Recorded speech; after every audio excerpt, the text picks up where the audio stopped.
Good morning. How is everyone this morning? Welcome. It's good to have you all here with me. I have to admit it's been a while since I've done a webinar, so hopefully I can lead you down the right path with this. We're talking about how to create a high converting website today. Just a couple of housekeeping things in regards to Zoom. Not sure if you're familiar with how to use it. I'm very welcome to questions and comments as well. So if you have any questions or if you want to discuss something that I'm talking about, feel free to put it in the chat box. So if you're logging in using a computer, you should be able to see your chat box down the bottom of your screen. And make sure that it goes to everyone so we can all see what questions are out there. If you want to interrupt me, please just raise your hand. I can see who's here and in my panel, my participants panel. So if you want to raise your hand and ask a question, feel free to. Can you let me know, actually by a raise of hands, is everyone located in the NT or have we got people from elsewhere? NT. Awesome. Great. All right, let's jump into it. We've only got an hour and lots to cover. Creating a high converting website is something I think that any business owner would like to master. So let's see if we can make this happen. I'm going to share my screen in a second and ask the very familiar question. Can you all see it? Let's just see how to. I normally do this with two screens and I've only got one today, so you'll just have to bear with me because it's a little bit different. Can everyone see my screen? If you can let me know by a raise of hands, that would be great. Yep, awesome. Okay, let's go. All right, so just some stats on where online is at the moment. Obviously, we're all familiar with what's going on in the world, and that has impacted the way that people purchase or interact with services greatly. It can be positive, and I believe this will be a positive outcome for any business that goes online in the future. So just at a glance, online shopping has grown in the last 12 months by 26.9%, which is up over around 12% year on year from 2019. So it's had a significant increase. Now this is just retail focused, these stats, but this also applies regardless of the business that you are. These stats carry across the board. They're important because they show that people are engaging more and more online. And this is why it's so important that we, as any business owner, has an online presence. So yeah, 26.9% year-on-year growth of online shopping. In 12 months, 5.6 million households, these are Australian households, have purchased online. Sorry, this was in July 2021, so that's just a couple of months ago, and that's up nearly 5% from June. And also what's really remarkable and significant, I believe, is that 1 in 4 people have selected a brand due to the ethics and sustainability practices of that business as well. So that's when we're building a website, this is something that's really important to bear in mind. We need to consider what our brand represents as well. So here are 2 reasons that people shop online. There's various reasons, but these ones are stand out, and this is what I think is important for us to remember. So 17% of people make a purchase because of a trusted brand. So they trust the business that they're dealing with. And 21.4% of people shop based on the likes or comments of that business on social media, so how people are talking about them. So how does this impact you as a business? Having a website is like having a shop front. but it's obviously virtual. So there's various factors involved in having a high converting website. We need to build a funnel that directs people to the website and nurtures them throughout their website journey to build that trust and to keep them coming back. So it all starts with what they see on social media and continues on into the website. And we're continually building trust as we go. It's really important. And as you can see, 17% of people buy because of that trust.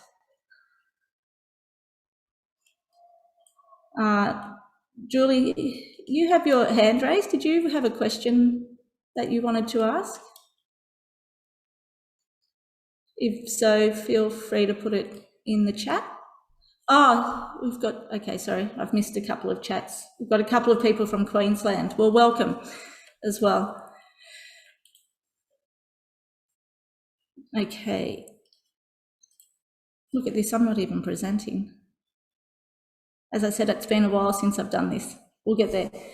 Okay, so these are the things that I start with. For those of you who don't know me, I am Hayley. I didn't even introduce myself. And I have been designing websites for over 10 years, and I've used various platforms to do so.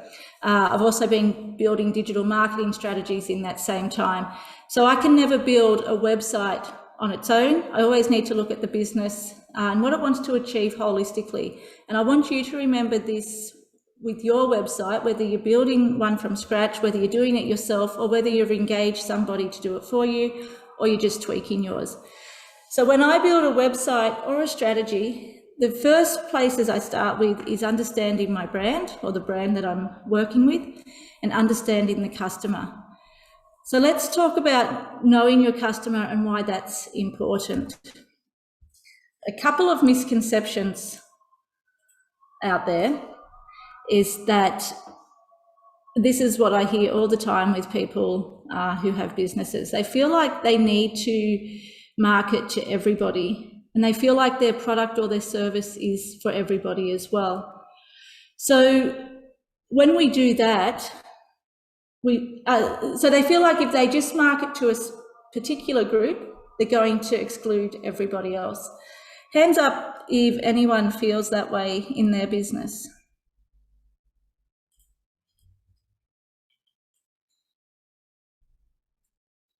No hands. We all understand the idea of target marketing. That's awesome. Okay, so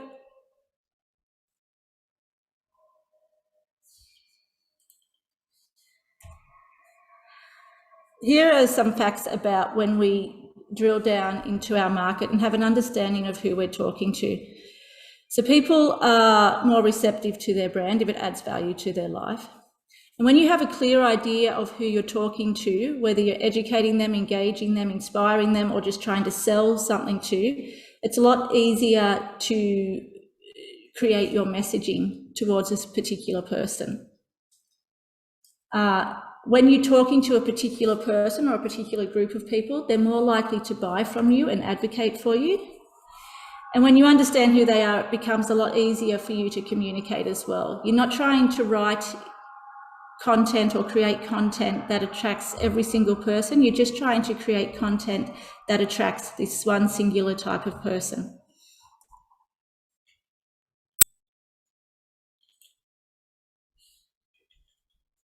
Is anyone familiar with the cycle of innovation? Again, hands up if you are. Okay, we've got a couple of people. Awesome. So the way that this works is we break our customers into various groups, and those groups are called innovators, early adopters, early majority, late majority, and laggards. Now, when we're talking to our particular customer, we want to identify who our early adopters are. So our early adopters are those who are going to love what we do. They already have an understanding of what we do, so we're not having to try and explain or justify what our product or service is. They're already somewhat engaged, whether it's with our business or a similar business or a similar product, they already know what it's about. So we're just trying to share with them the benefits of using our product or service and speaking in a language that they understand. So it's easy for them to make that make that sale or book that meeting or whatever it is, book that service. So one of the mistakes that a lot of business owners make is they try to talk to this group down the bottom, the laggards. Now, it's not a very nice name, but I didn't come up with it. But essentially, the reason that most of us try to talk to the laggards, doesn't matter what we're doing, those who don't have buy-in are normally the ones who make the most noise about what we're doing. They're the most critical, I suppose, if you say. So we feel like we need to try to convince them so we get them on side. And a really good example of that is the Apple iPhone or Apple iPods before iPhones even came out. Now, Apple was creating essentially a lifestyle choice through their products. Now, then the iPhone, we'll focus on the iPhone. It came out in 2008, I believe, 2008, 2009. And it became, your phone, text messaging, camera, different apps, all of those things in your pocket. Now, when they first released that, they targeted towards 16-year-old Californians or San Franciscoians, whatever they're referred to as. So kids who were all over technology, who saw it as cool and trendy and were going to jump on it straight away. Had they targeted the iPhone towards, say, people in the 60-plus market who probably had more disposable income, it would never have had the influence and the reach that it had, because those people in that demographic were the most resistant to technology. So trying to convince them to take this up would not have had the effect that Apple wanted to have. So they focused on those that would take it up immediately. And from there, they created that mass tipping point where it became, it's very rare that you find someone now without a smartphone. So that's a really good example of why identifying your early adopter is really, really important, and tailoring your website and your social media and everything that you do towards those specific people.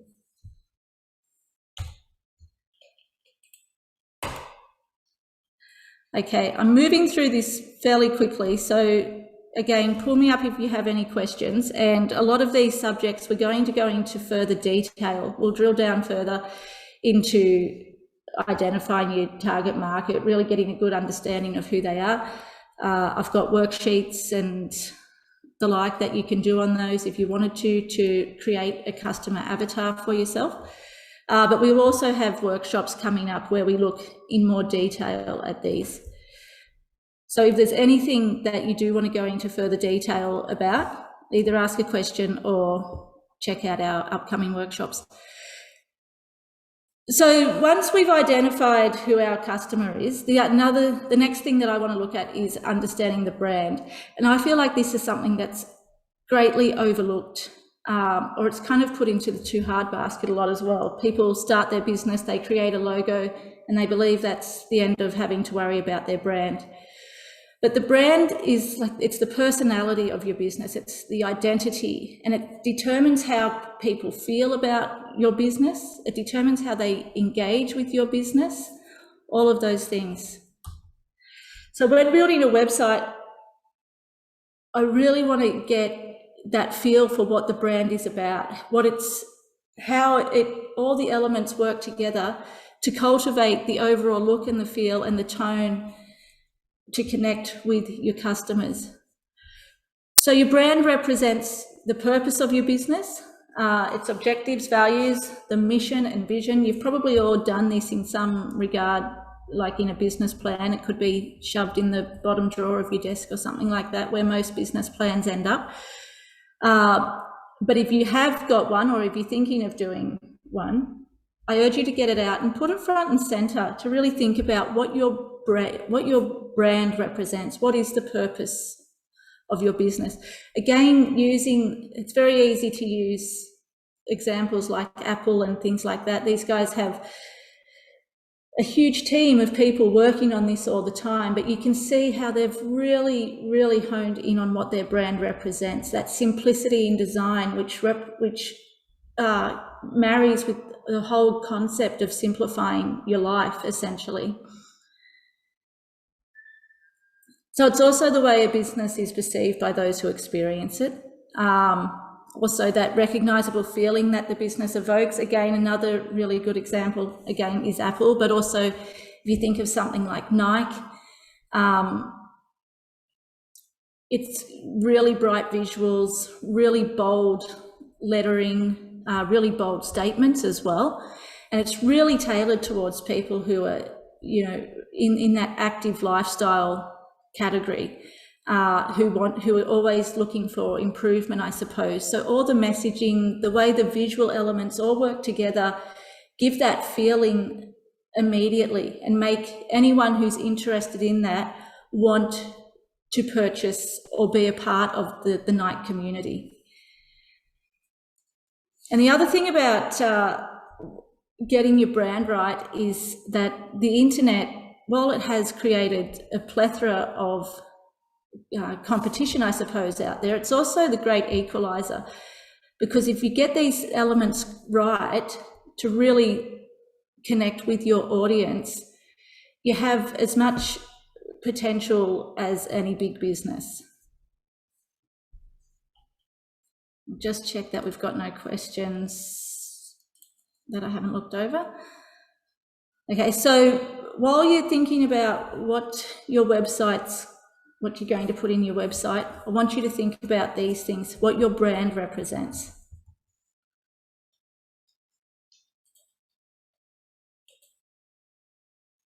Okay, so here are some elements to think of. So the colors that you use in your brand, and anyone who's familiar with branding will understand that all different colors invoke different responses. You know, you've got red, which could stand for anger or passion or love.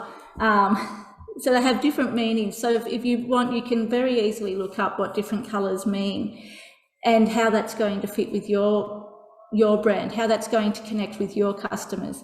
And these things matter with your website, and they matter with your social media content as well. If you can get consistency across all of these areas, your social medias, any newsletters you do, your website, it allows people to immediately identify who your business is. So your colors matter. The fonts that you use on your website matter as well. Having easy to identify, I keep using that word, but easy to identify fonts. So as soon as people see it, they relate it to your brand, but also keeping your fonts really clean. You can use, so there's two different types. There's sans serif and there's serif fonts. So your serif fonts are more traditional, classic type fonts, and then your sans serif are a little bit more contemporary. So think about where your brand is positioned in that. Is it trying to portray that more classical feel, or is it wanting to position itself as really contemporary moving forward? And then you might want to think of a sans serif font for that. So that's where these things can matter in how they relate to your brand. The design of your website, again, whether it's going to be clean and modern, if it's, you know, to reflect that contemporary thinking, or if it's going to be a little bit more, I don't know, Art Deco or something to show that you're a little bit more traditional or classic. So the graphics as well, you can use, so graphics are things like icons, illustrations, anything like that. So think about those things. A really good example of graphics used well on a website is MailChimp, if anyone's familiar with MailChimp. If you check that out, they use illustrations to guide you through their website, basically. And they're kind of cool and kind of quirky, and that's the image that they're trying to represent. The type of imagery or videography that you use as well. So all of these things should connect. You'll see, if you go onto Instagram, you'll see there's a lot of different brands, people, influencers, all of that using Instagram, and you'll see that their visual aesthetics for a particular account has a consistency across it. So they use same filters, same styling, those kind of things. So people can immediately recognize who they are when they show up in their newsfeed. And then that same approach should apply on your website as well. So making sure that imagery is consistent with your social media, the look and the feel remains consistent. It also, it invites people to engage longer as well on your website when there is that familiarity around the imagery that you use. Your language and tone that you use in your messaging on your website, as well as on social media, really matters as well. Again, once you've identified who your target audience is, you'll be able to write in a way that connects with that specific audience. So, you know, if you're wanting to, I don't know, if you're selling something to kids, for example, your language and tone is going to be a lot more lighthearted, a lot more simple, I suppose, than if you were selling, like if you're a law firm or something like that, taking a little bit more serious approach. So you get to decide the language that you're going to use. You get to decide the language of your business when you're building or designing your brand. You get to decide that when you're thinking about who your target market is. So there's no right or wrong way in how to write. It's just ensuring that there's consistency in that across your website. And again, all of these things, they create that foundation of familiarity for your customer or potential customer, which just continues to build that trust. And that's what keeps people buying from you. It's very unlikely that a person will buy from your website or book a consultation or book an event or a trip with you on the very first time that they've connected with your website. So one of the reasons it's really important to continue building trust on your website and through your social media is to keep people coming back, to build that familiarity, to make people comfortable with making a purchase from you. Does that all make sense? Let me know if you need me to dive deeper into any parts of that. So here we are. We haven't even looked at the website so much yet, but now we should have, by the time we've finished working with this, we should have a more robust understanding of what our brand is about and how we want to use that to connect with our customers through our web design. So once we've got all of those things nutted out, the next part is the fun part of designing your website. Now there's a few things that need to be considered before you start designing your website. One is if you're going to do it yourself. Two, whether you want an e-commerce store, so you're selling products, or whether you want a website for people to perhaps book workshops or book events or book tours or book a consultation, those things. So need to figure out what type of website you want as well, because there's lots of different website builders out there. There's lots of options. So just getting an understanding of that for yourself will help you narrow down which website builder you're going to use for yourself. Another thing to consider, like I said, are you building it yourself or are you getting somebody to design it for you? Once you've thought about that, the next thing is, will you continue making updates to your website, or will that be outsourced as well? Because if you're going to be working on your website yourself, or you'll have someone in-house working on your website, you really want a content management system. So the content management system, or CMS, is what your website is built on. You're probably all familiar with WordPress, for example. That's a content management system. So you want a content management system that is going to be easy for you to update, because anything that becomes too complicated becomes a barrier to making those updates, and you don't want to have to be overcoming that. So think about, whether you're going to be making the updates or that'll be outsourced. And then you need to consider how people will engage with the site. Is it just a one-way interaction, or is there two-way interactions, those kind of things? Two-way interaction, I mean, is it like a two-sided marketplace? For example, Airbnb or Uber is an example of a two-sided marketplace. So something like that is a little bit more complex and might take a little bit more work. And if you are thinking of something like that, let me know. We can talk about how to make that happen. But for now, let's just, for simplicity's sake, we'll just imagine that it's an e-commerce or a service business.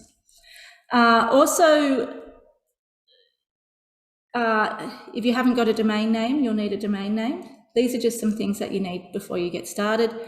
And if you go with WordPress, you'll need hosting, website hosting. These are additional costs as well. They're not much, but they are ongoing costs. Or there are other platforms out there, depending again on whether you're going e-commerce or just a book, a workshop or consultation site. Two of my favorites are Shopify and Squarespace. I use those all the time now and recommend them greatly. But there's lots of other options as well. But if you go with those two, you don't need to purchase hosting separately. Hosting is built into the Shopify plan or the Squarespace plan. If you go with WordPress, WordPress is separate, and then you need to purchase hosting on top of that. I hope that makes sense. I've never done a 1-hour webinar before. Normally mine go for a little bit longer, so I'm trying to jam as much into this as possible. Okay, so questions to guide you in designing your website. Always like to start at a strategic level. So think about what the end goal is of the website. So what do you want people to do when they're visiting the site? Do you want them to purchase a product?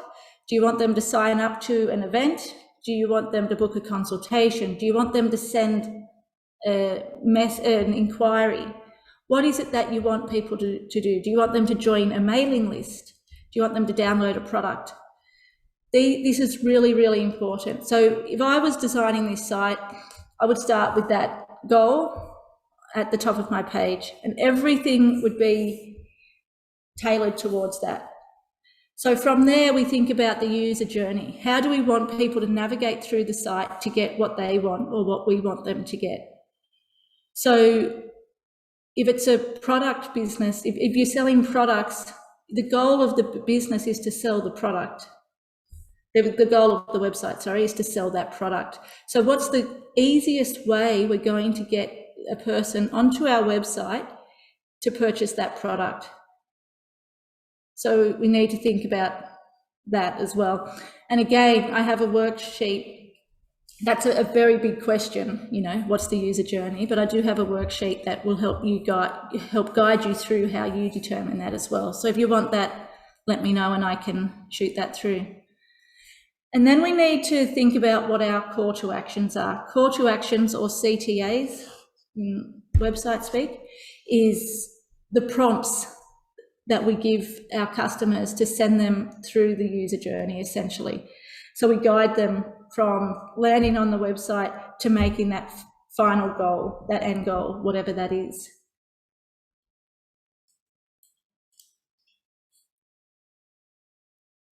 So when we're thinking about the user journey, these are 3 key points that you need to consider. So your information architecture. So this is how you organize the information on the website. And we want this information to be formatted in a way that it's really clear, it's quite intuitive, and it's really logical. Now, websites have best practices, like anything, and it's all about creating that familiarity to continue building that trust with our customer. So following best practices on a website ensures that. It might mean that you don't have all these bells and whistles that you might want, but keeping it really clear and following those guidelines makes it easier for your customers to know what to do when they're on your site. You see, I'm just trying to think of an example of a site. I saw a website recently who had no menu across the top, no menu, and they had a lot of text on their website, and the text was positioned in various places all over the site, and they used a lot of cursive script writing as well. So it was really hard to read, and lots of different colours, lots of different fonts, and just laid out erratically on the site. So straight away, it just becomes visually hard to read the site, to get involved in the site. And immediately it makes someone just not want to engage. So following those best practices, keeping your navigation at the top of the page, or at the side of the page at very least, keeping your the formatting succinct as well, keeping your text either centered or aligned to the left or aligned to the right, having that consistency through the site. It's just really, really vital to make it so easy for people to navigate from point A to point B. Your navigation as well. So your navigation is your menu up the top, but it's also the links within your site that lead to separate pages. You want to keep that simple, clear, and consistent as well. So if you're using buttons in your site, so you know, a shop now button or something like that, you want to make sure those buttons are the same color, use the same fonts, and generally in the same position throughout the site. So if you have it next to an image here, have it next to that image down the bottom. Don't put it somewhere else where it's hard to find. And also the visual hierarchy. So designing for natural scanning patterns so content is easy to digest and that important information isn't missed. So a natural scanning pattern, we generally start from the top left. So when we're scanning anything, and you can practice this yourself if you want to, but generally what we do is when we look at a page, whether it's on a website or whether it's in a book or whatever, we immediately start at the top left and go to the bottom right. That's how our eye naturally flows. And in that, we take in things that are in the top right corner, in the center, and to the bottom left. And we can take that all in at a glance. So it's kind of like a Z pattern, if you can imagine. So when you look at a website, you'll often see the logo in the top left. You'll see a call to action, like a contact or something in the top right-hand side. This is on a desktop. And then your information below that is generally centered or to the left. So it follows the immediate information below that. And as you scroll down, you continue following that natural scanning pattern. So just try to keep your content that in mind when designing your content. Okay, so also what we want to do is visually prioritize key elements. And by key elements, I'm talking about if you're selling a product, we want to ensure that our product is front and center. We want that to be a priority. If you want people to purchase or book a workshop, for example, you want that to be really, really clear and in front of people.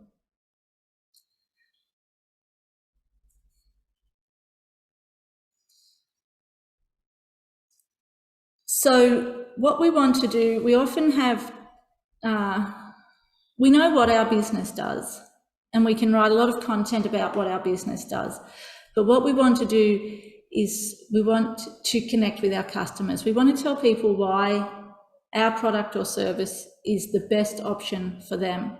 So we need to take all the info that we know about our own business. We need to translate that into what's in it for my customer. And when With websites, there's a couple of other best practices around websites as well. One thing is a website needs to load within 4 seconds. I think it's even 3 seconds now, to keep people engaged on the site. If anything, we're so instantaneous now. If anything takes more than 3 seconds to load, we lose interest. So we need to ensure we keep that. But we also, because we lose interest so quickly, we need to be able to capture the vital parts of information from our business and put those front and centre. So we need to get that information. It needs to be big and bold and demands attention. And also, we can break up the important elements using colour or images as well. So it allows us to organise the information on the site easily, so it's easy to digest. Lots of content is really good. You need to have lots of content on a website for Google or search engine purposes. You know, if SEO is a part of your marketing strategy, and we have lots of webinars and workshops on SEO as well, so that's for another time. But SEO factors in a lot of different variables, and one of those is the heading, the content on your site, and then the keywords within your headings, the keywords within your content, all of those things, and how often you update your website as well. Those things all matter to SEO. So Google likes your website to have at least 2,000 words on it. Now, that doesn't mean to just spill 2,000 words onto the homepage, because you'll never engage your customers with that. So we need to take the core messages out of that, as I said, and arrange that in a way where your headings are big and they're bold, and they tell you really sharply and really succinctly what's in it for you as the customer. And then it invites people to read on more, to want to know more about you. To help maintain that 2,000 word limit, blogging is a good option as well, because that also allows you to tell more of your story without taking away from the purpose of the website as well. And having a good layout keeps visitors engaged for longer. It's a known fact, and the data tells us this. And we want to keep people engaged. That's how we make sales on our websites. That's how we convert visitors to customers. Okay, call to actions. Another thing that I've found often in my 10 plus years of building websites is most people don't want to appear pushy or feel like a salesperson. But in my experience, people like to be told that's an awful way of saying it. People like to be prompted what it is they need to do to engage with you as a business. If we just have something there and just allow people to browse it, then that's what people will do. They'll just browse it. But we want people to buy. We want people to become customers. So we need to show them what they need to do to become customers. And it's very simple in just having really, really clear call to actions. So making sure that your links or your buttons, they look clickable. These are just some design best practices as well. So if you're using buttons throughout, making sure that it's highlighted, that the buttons are a different colour so they stand out, making sure that colour fits in line with your brand as well. If you're using links instead of buttons, and I'll use Apple as an example, if you go to the Apple store online, rather than having big bold buttons, because they're all about simplicity, they've just got little links. All the text they use is grey, and then the links are in blue. And then those links have a little arrow to the right of those as well. So they tell people, this is a link, click here. We also want to make sure that those call to actions are clearly labelled as well. They need to tell the visitor exactly what it is that they need to do. So whether it's, download now, whether it's sign up, whether it's buy now, whether it's shop here, it's really, really clear what clicking that button is going to do.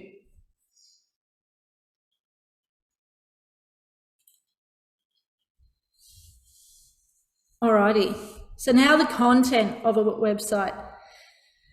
Now again, this is going to vary depending on the type of business that you're operating, and how you tailor your messaging as well.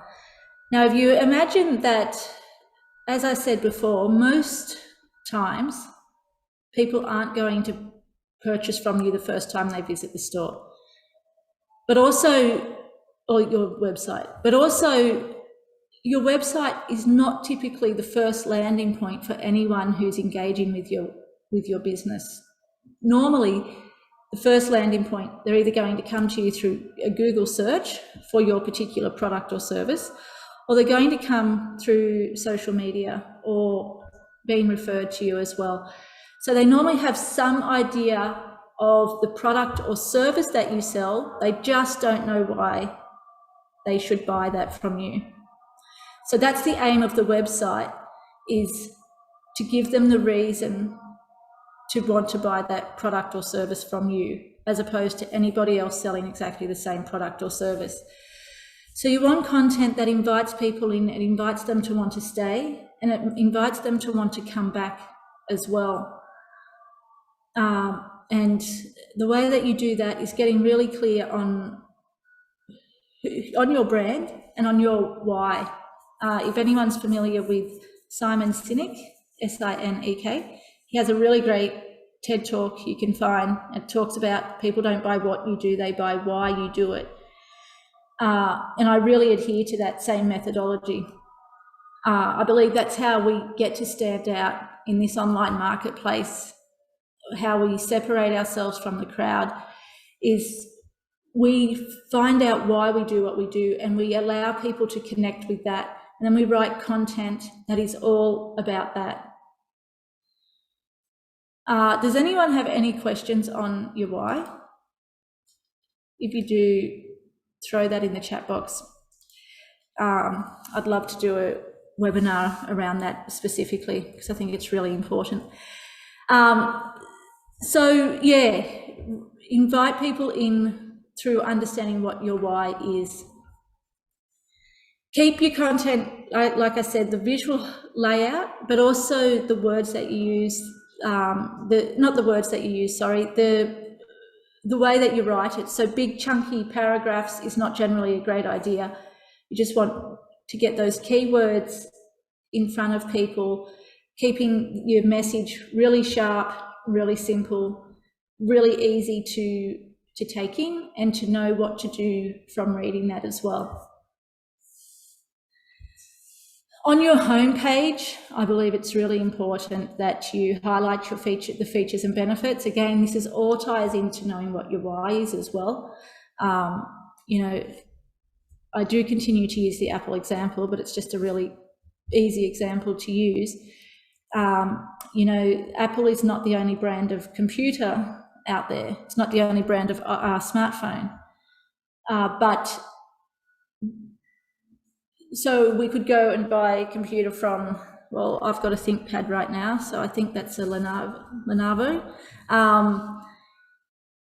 You know, or I could get a Samsung phone or an iPhone. But, you know, why do I go with the brand that I continually choose? Why is that? Because they all have the same features, the same software, the same hardware. It's all very much the same, but it's the features and benefits of the brand itself as such.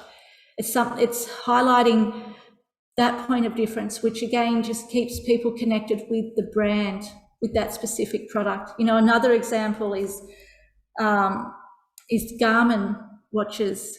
I recently joined a run group, and everyone's got Garmin. It's like, why do they have Garmin? And it does the same thing that an Apple Watch would do. It does the same thing that you could do with your phone, with Strava, you know. But why does everybody rave about Garmin? Because they've bought into the idea of Garmin, what it represents. You know, they have an online community where they have virtual runs and things and invites people in. So people, rather than just buying a watch that does the same job as any other watch they could buy, they've bought into the features and benefits of the community that's created through this brand. And that's a big part of what we need to achieve with our websites as well. So it's not just the features and benefits of this specific product, but of how your brand or your business delivers that product. Outlining your point of difference, it's the same concept of what I was just talking about. It's how people differentiate you from any other brand that's doing the same thing. Also really key on your website, on the homepage, is to put your product or service front and center as well. A lot of e-commerce stores, you'll see they have really nice home pages, but there's nowhere that has the ability to jump in and check out the products or service. It's right down the bottom. So while we want to tell the story of that invites people in, we also want to make it really easy for them to make that purchase decision as well. So don't be afraid to put that front and center. You don't want people to have to jump through hoops when they're ready to make that purchase. And as I said before, don't be afraid to sell. You know, obviously don't come across as a greasy old used car salesperson that everybody related to, I think, when they thought of salespeople 20, 30 years ago. I think we've moved well beyond that point. You know, people are engaging with your business because they want to be sold to. They want something that you deliver. So don't be afraid to allow them to buy from you. Any questions relating to content? Do you want me to go, just mindful of time, so I don't want to, we've got plenty of time. So they're really key points that I would get out, and I'd have that on the homepage. Now, further things that you can have, especially if you're a service-based business, an about page is really beneficial.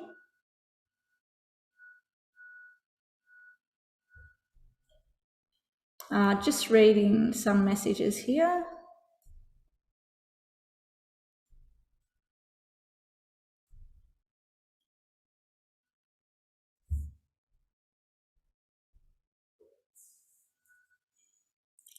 Sorry, just bear with me 1 second. All right, I've just been asked if I can screen share an example of this. Okay, let me see. I've only got one screen up, so we'll see if we can, I'll show you Apple because I've been talking about them. So let's talk about Apple. Can you all still see my screen? So when we're talking about brand elements, you see how Apple has really, really refined its brand. They really know what they're about. They're really, you know, simple design that moves people. And their website reflects that.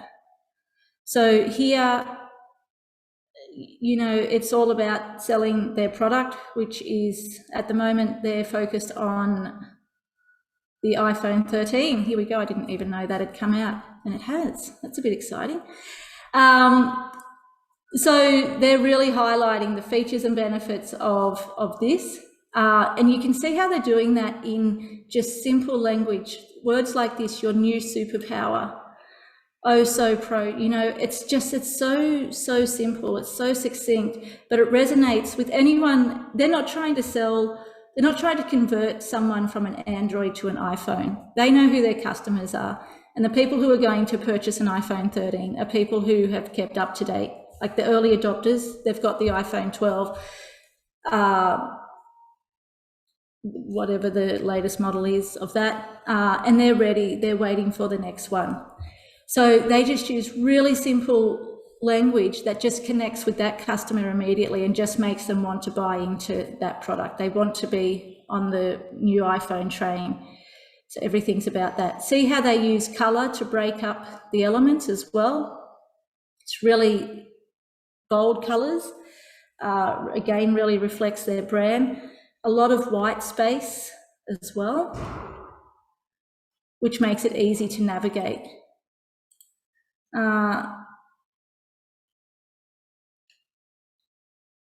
hold on, you can't see what I'm seeing, sorry. I will just bring this up again.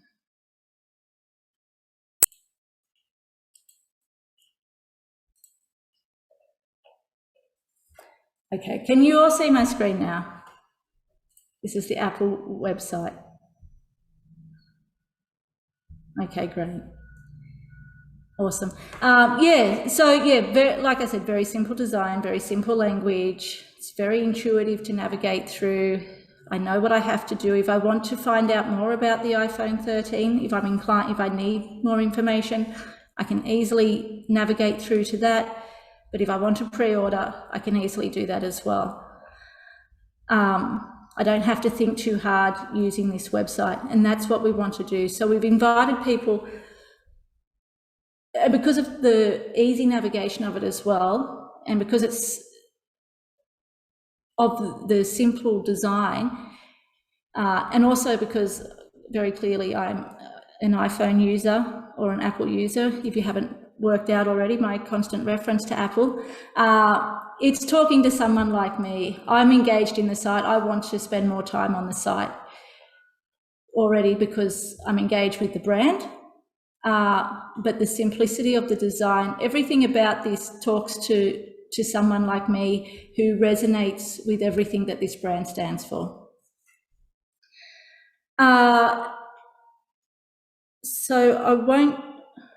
If you want more examples of websites that do this well, I can send them through to you. I won't spend too much time going through the different ones right now. I've got a couple of other questions to answer here. On an e-commerce store homepage, do you think it's better to have catalogue images at the top or the bottom? So you're talking about the product image, is that right, Julie?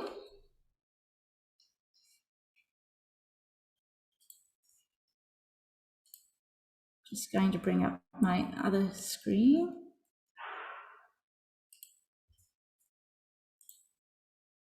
Just while I wait for Julie's response.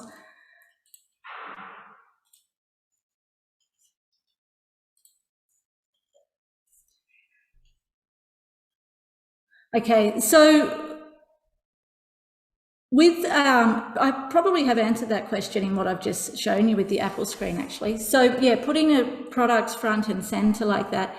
So you build it into the web, into the story of your brand, as we just saw with Apple, they've done so. So it's not confronting to have that product at the top of the screen. You know, it invites people to want to know more about that product. So and another example of that actually is Iconic. And yes, I will bring this up. This is for e-commerce stores specifically.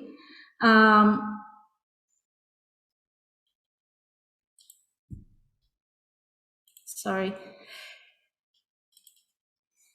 I have done so many webinars, but I haven't done one in quite a few months, and I've forgotten how to use the technology. How bad is that? I do apologise. And now I've shared exactly the same screen that I just had, so just give me a moment.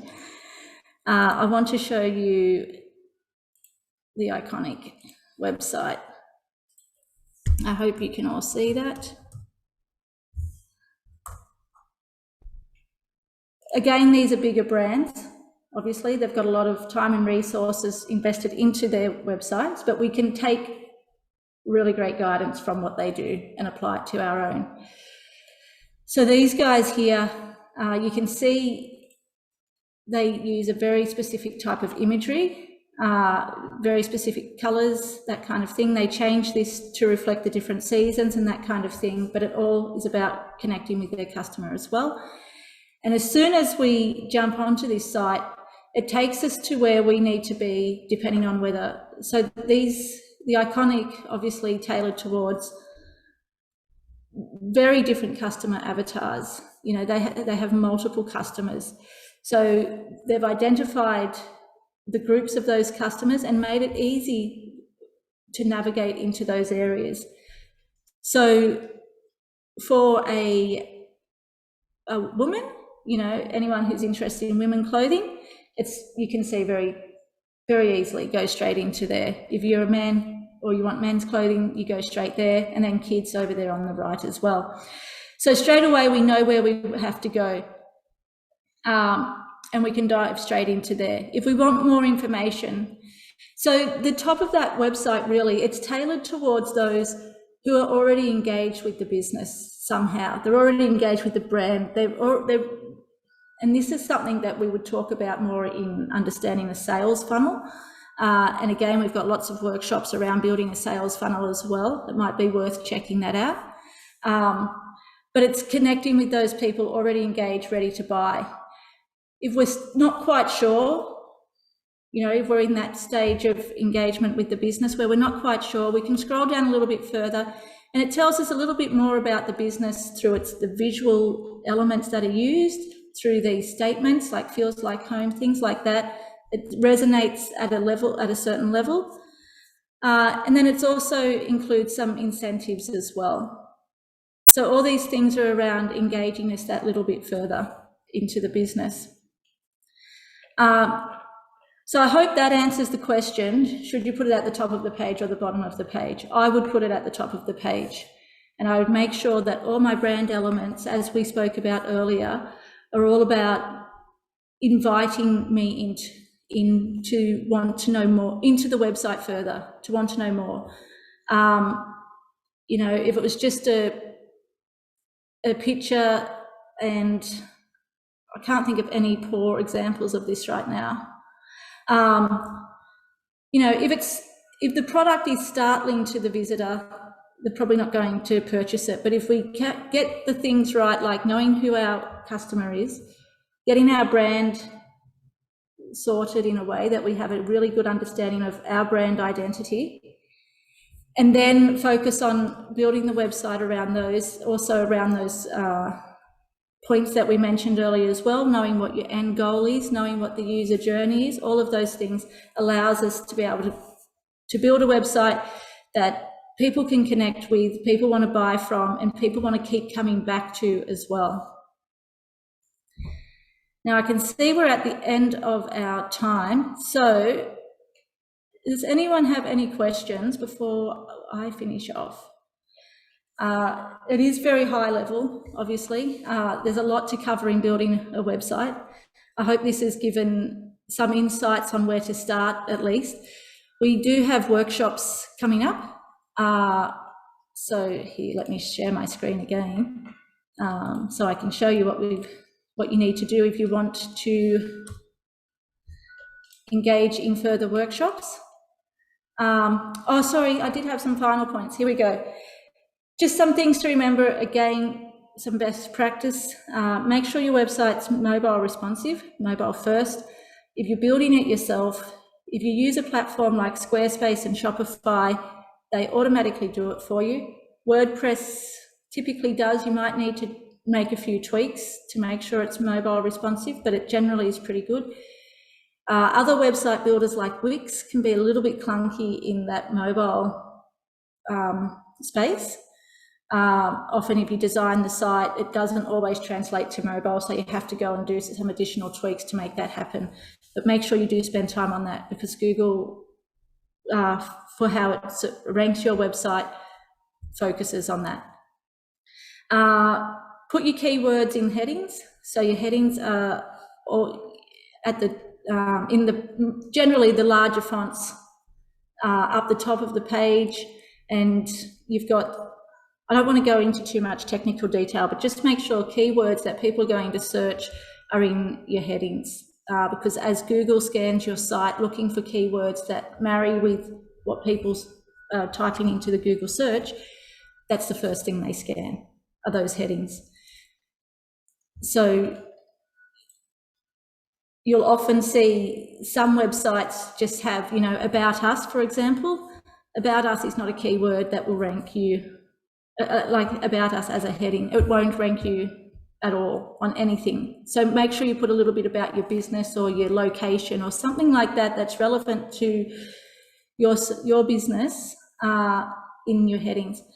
And lastly, a live, simple website is better than no website at all. Okay, as when you start creating your website, again, I've worked with clients, and I'm just rushing through this, so bear with me, who have spent over 12 months getting a website to a point where they're happy with it to get it live. That's 12 months of wasted time, 12 months of nobody knowing they exist because they haven't put their website up. If you just start with something simple, with the best version that you can do from now, get that live, get people to the website. The more visitors on the site, the more people are using it, the more you'll be able to see what people are doing, the more you'll know what they want, what they're looking for, and the more you can make tweaks to your website to get it to a point that you're happy with. And I would always recommend doing that. Now, finally, if you want more information, if you want to go deeper into any of these topics, we do have workshops coming up. I've got a workshop on Friday, which is based around how to build a Shopify website, which is an e-commerce store. Next Friday, I've got one on how to build a Squarespace site. We've also got other advisors who are doing workshops on how to build WordPress websites, Wix websites. We've also got workshops around branding, identifying your target market, all of these things that I've talked about. There's workshops that we could actually spend time getting really practical and hands-on. So you can jump onto our website, which is businessstation.com.au, and go to events, and you can check out the plethora of workshops we've got coming up if you haven't already signed up to them. So I thank you all for your time. If you aren't a part of the Digital Solutions Program yet, you can also go to our website and register for that. It's $44 for 7 hours of mentorship and ongoing workshops. So you can go to our website and register for that if you're interested. If you've got any questions related to what we've talked about today, I'm happy to have a chat with you about that. Feel free to shoot me an email. You can find my details also on our website. And yeah, I'm happy to talk further about anything. It's very, very high level. So thanks for your time. And I hope to see you at another webinar or workshop soon. Have a good day, everyone.